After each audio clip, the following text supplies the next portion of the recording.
The first stage of real-time intelligence is about gathering all the protocol information from the various networks, signaling, roaming-related information, messaging-related information, to simply try to figure out what's going on with the customer right now in real time.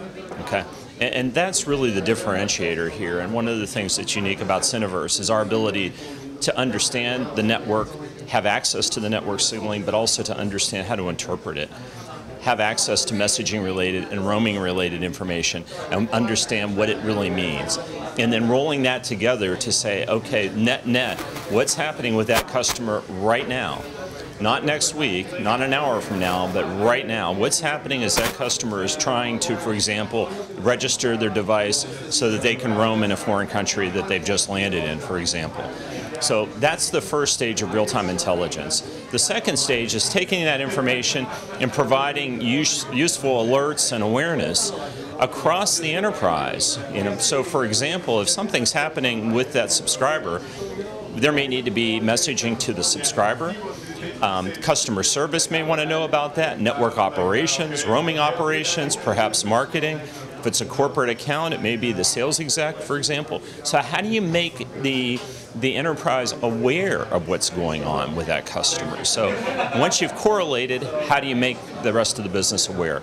And then the last stage is, how do you action that information? How do you affect the outcome right now?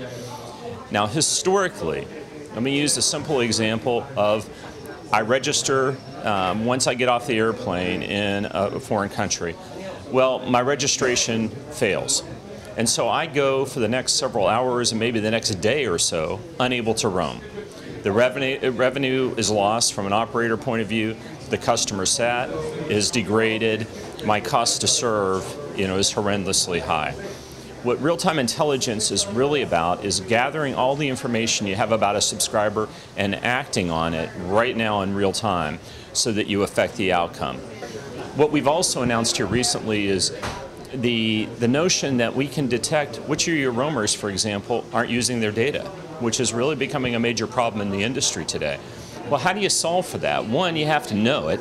And of course, with those first two stages I talked about in real-time intelligence, we can figure that out and we can make the operator aware of the fact that they have a customer or a group of customers that are not roaming, using their data, I should say.